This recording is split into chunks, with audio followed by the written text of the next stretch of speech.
This was the last trading video you ever watched. Would you become consistently profitable? Let me show you what matters. Let me show you what really matters in the market. For those of you who don't know me, my friends call me Rob. Hopefully you'll call me Rob by the end of this video as well. I've been doing this for 34 years. Trading, not YouTube, trading. It's coffee with Rob. So let's have some coffee. Let's go and have a look. And I'll show you exactly what you need to do, exactly how you need to trade, and the best way to trade in the market. I took this trade as the S&P 500. I took this trade short. Why did I do that? Why did I take this trade short? Very technical reasons, very easy, but watch very carefully. This is insanely complicated. What I did, I drew a trend line. I took a trend line, I drew it through here. A trend line requires 3 touches. 3 touches on the lines, that's it. Then you got a trend line. That was a bullish pattern. If you go to the day chart, you can clearly see that's in a lamp pole formation. Lamp pole formations tend to fall over. If you want to know more about formations, go and download some formation page on Google and just have a look at what formations are out there. Head and shoulders, flag patterns, lamp pole formations, whatever you want to do, triangles, rising triangles, falling triangles, they're all there. Just go and learn a little bit about them. You don't have to trade with them, it just shows you where to go in the market. Rambling on again, don't forget trading's risky. 75% of traders do lose money. If you don't like losing money and you don't like risk, you probably shouldn't be trading. Let's have a look here. Now you can see I took this trade short. Why did I take this trade short? We're making a fortune, by the way. There it has broken through the trend support. Lovely stuff. It's broken through there and it's going down. But that's why did I take it? Well, it broke through there, gave a red candle, and it had broken structure, and I took the trade. That's it. That's it. That's why I took the trade. No other reason. Now, what's my target? Well, have a look at this. If I come down here, there's money lying down here. Now, if you know anything about supply and demand, you'll know that's kind of a demand area. There's area of money here, and it's going to pick up that money and probably look for going back. So my target on this would be around about 7,000. What I've also identified on the S&P 500 here is a little head and shoulders. There's the first shoulder, the head, the next shoulder, and it's breaking that shoulder now. It's trying to go up, in all likelihood, probably break to the downside and head on down and probably start coming down to take this out. It might even come down to these lower levels here where I've got my main target, which is much further down. That target is all the way down there. So there's a big area of support here. You can clearly see the support area where there's a support of money lying around there. But how do I actually take my levels? How do I get my levels in the market? How do I find my levels in the market? What's the best way to find your levels in the market? And there's many ways to do it, many difficult ways and many easy ways. But normally what I do is I go to the day chart. I go on the day chart and I look at the day chart and I say, well, there's a day chart. Why do I go to the day chart? Because the information that you get on each candle on a day chart is for a whole day. And the information you get on a 5-minute chart is for 5 minutes. Now, don't you think that the information on a 5-minute candle is going to be nowhere near as good as the information on a daily candle? Because all the orders on a daily candle have told you which way the market is generally going. Now I come in and I don't sit and watch charts. What I do is I come in, I take a position, I look at the position, I say, that's the position I want. I leave that position in place, come back to it later. Because if you sit and watch charts, you know what you're going to do? You're going to get in and out of trades for no good reason at all. Because when you see that move happening, you're like, oh, it's going against me, you're going to get out. And it's going to start going for you, you're going to get back in. It's going to confuse you. So just take the trades and leave them in place. If you're trading 5 minutes, that's why 99% of traders lose on 5-minute charts. Now, here's the resistance. You can clearly see there's a nice resistance area at the top there. Every time the money gets there, every single time the money gets there, what does it do? It comes down. What does that mean? It means that the institutional money, just remember, retail traders make up 5% of the market. Most of the money is made up by the institutions. So what they're doing is at this point, they're selling every time it gets to that price, which means they've got a whole lot of orders in there to get out of that trade or to sell that trade. Down here, you've got a whole lot of orders waiting at the support. Buy. Every time it gets here, they buy. Every time it gets to this level, they buy. So they're buying heavily at these areas. And that's what you're doing. Your sole job in the market is to look for the liquidity in the market. And if you find the liquidity, then you find the money. Once you've found the money, you can simply use that money and buy with the money. But how do you do that? Well, watch very carefully. This is insanely complicated. What you do, when it gets to the top and it hits the resistance and you get a red candle going down, you sell. When it comes down to the bottom and you get a green candle going up, you buy.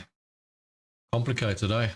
If you want to be a little bit more sure, I sometimes throw a trend line in. So if you go to the H4, because we trade on the H4, right? So that was, we've taken the levels from the day chart. So that's a daily resistance, that's a daily support. But I want to know when to sell. The easiest way to do that is if I took that trend and I said to myself, there's the trend, touch, touch, touch, touch, touch. So that's a trend. What it did, it broke through the trend and it went to the downside. Once it broke through that trend, red candle down, it counter traded. That was a short trade. So now they're short on the euro US dollar here, for example. So that's now going short, probably all the way down to the support. So what you're going to be doing, you're going to be looking here. The first thing you're going to do is look for your stop loss, and you're going to see if the take profit is worth it for you. If you're going to make more on your win, then you're going to lose on your loss. That's basically what you're going to do. So you're going to look for a possible trade on that. Now, you could actually take that short right now and just continue on. But most of us would have taken the short from much higher levels up here and made the profit already, taken profit on this trade already. So if you want to, you can use these trend lines to give you more indication as to when the thing is turning. So for example, you're short now. So what you do is you put the trend line across there. And if it goes up and it breaks structure and it goes to the upside, then it's going long and it's turned against you. There's many examples of that in the market. This is, for example, an area where we've drawn a support in on a 4-hour support. There's your main targets down here, but it's broken through that support and it's starting to look a bit weak, for example, on the gold there. Now, if you take a look at the NASDAQ, NVIDIA is releasing results and it's coming down a little bit here. What's it going to do? Pretty much follows the S&P. It's probably going to do the same as the S&P. What's the best way to manage your trading though? What's the best way to manage your trades? If you want to make money in the markets, the idea behind making money in the markets is simple. And that is make more on your profits, lose less on your losses. I keep telling everybody that every time you take a trade, it's 50-50. Got nothing to do with risk to reward. It's all got to do with 50-50. Every time you take a trade, you've got a chance of losing. Every time you take a trade, you've got a chance of winning. And if you understand that there's a possibility that you might lose half your trades, then you understand that you need to make more on your profits and lose less on your losses. Because obviously, if you lose 5 trades at $1,000 a trade, you've lost $5,000. But if you win 5 trades at $2,000 a trade, then you've made $5,000 profit overall, even though you lost $5,000, then it doesn't matter how much your risk is. So suddenly you're making a profit. So how do you do that? So for example, what you do, let's say you want to take a long trade on this. You say, the first thing you do is you say, I want to put my stop loss over there. So that would be my stop loss. And I want to put my take profit up there. All you need to do is make more on your win and lose less on your loss. So if you're risking $500 per trade, and it's important, keep the risk the same on every single trade. Don't change the risk. You always keep the risk the same, because if you change the risk, then you don't know what you're doing in the market and you don't know where your risk is. And for that, then you need to make more on your profit. For example, if it's 600 to 500, that's okay. Doesn't need to be 2 to 1, doesn't need to be 4 to 1, just as long as it's more than your loss. If you take all of these trades, so let's say you get to the advantage or the luck to be able to take every single trade on here, then if you went buy, sell, buy, sell, buy, sell, buy, sell, buy, sell, effectively you would lose half and win half of them. That's the logic behind it. And if you lose half the trades, then you're going to lose less than if you're going to win half the trades. If you win half the trades, you're going to make more money on the wins. Now, the simple policy here is this. If you're going to make more on your wins, then you're clearly going to come out with a profit, but how much profit? So for example, if you're only like making $501 for a risking $500, for example, that's not really much of a win, is it? You're going to come out basically at a break even. But what I've found over the years is effectively, if you just continue on doing that, some will win 4 to 1, some will win 1 to 1, some will win 2 to 1. But the average, it averages out at about 2 to 1. So you're going to come out with a 2 to 1 win ratio at the end of the day, which will give you a profit. And that's the business plan. I don't know any human being that opens a business without a business plan. If you're going to open a business, even if you haven't written it down, you know how much money you're going to need. You know how much capital you're going to need. You know where you're going to put the business. You know what you're going to sell, what you're going to be doing business with, who you're going to be doing business with, what the possibilities are for you to make money, how much money you think you're going to make, and how much risk you're putting in.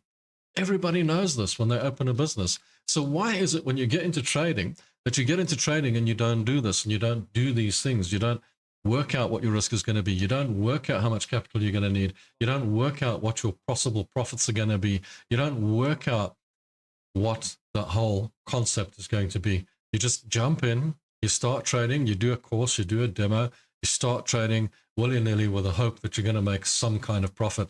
And it doesn't work that way. You can't make money that way. You have to have some kind of plan. For those traders who are starting out and just getting out there, I do have a members area where I give out trade of the day every day, and I put out trade research and that sort of thing. Why is it a paid members area? Well, really simple, actually. Just think about it, what the benefits you're getting. I can't answer millions of people's questions because I expect this channel to become millions of people. It might not be right now, but it might be in the future. And I can't be just answering everybody's questions free and willy-nilly and running after everyone. So I've made it a members area, a paid members area, where those people get all my concentration. They're dedicated to becoming a good trader, and I can see that by the fact that they've joined the members area, for example. So if you want that, join that. But I've noticed that some people can't join the members area on YouTube in certain countries for some other strange, unphenomenal reason. I don't understand why, but there are a few countries where they don't allow you to join the members area. So what I did in that event is I opened the Patreon account, Rob's Logical Trading on Patreon. Go there and open. There is a link in the description. You can open one there as well. And I always put those members videos on there for you as well. For those of you who want to watch those videos, you get early access to videos, and you get the trade of the day, and you get all these fancy fun things as well. And of course, you can subscribe and like this video as well. Don't forget, leave a comment. If you're more than welcome to leave comments, and just don't be rude. Then, of course, trading, we do the live shows every Tuesday and Thursday for you guys, where I give you training like this on a regular basis. I sit and talk to you, and you can actually ask me in the chat, you know, like, hey, Rob, what do we do here? What do we do there? And we answer it live for you, and we go through the trades. It's really important that you get involved in things like that if you want to become a trader. It's going to help you along the road, and it's going to help you with your trading. Look at oil. Oil is still going up. And, well, at the time of making this video, oil is still going up. By the time you watch this video, maybe it's already in the pits of hell. I don't know. But effectively what you do is you look here, you see what I've done? I've drawn the trend resistance in, I've drawn the trend support in. It's going along the trend support, and it's bounced off the main support at the bottom here. Now it's built into a range. Now the range was from 60 to 100, okay? Or it was actually between 60 and 80. Now it's jumped up to 120. 120, I know from past history and experience that 120 is difficult to break for oil. But if it does break it, it's going to be insane. So we don't really want it to break it. But every time it hits there, it comes down. I know 120 is the top level. Bottom level is now around about 90, but it's broken into this range. So it's trading in this range now. If it breaks through there, I know it's going to break to the upside. So we trade breakout trades. We trade three ways. We trade with the trend. The trend is your friend. We trade in a range. This is a range, up, down, between the 90 and 120. And then we also breakout trade. In other words, if it breaks out to the upside, gives a green candle to the upside, breaks out, we go long. And if it breaks down with a big red candle to the downside, we go short. And if it counters the trend support or trend resistance and breaks that, like this one would break with a red candle, then of course we'd go long. And on the opposite side, if it went up the green candle, we would go long. I use these trend lines just to tell me in the range when it's breaking down or breaking up. There's always a resistance. There's always a support. I hope that helps you. Thanks for watching. Till the next video. Keep well, make lots of money. Cheers, ciao, and bye.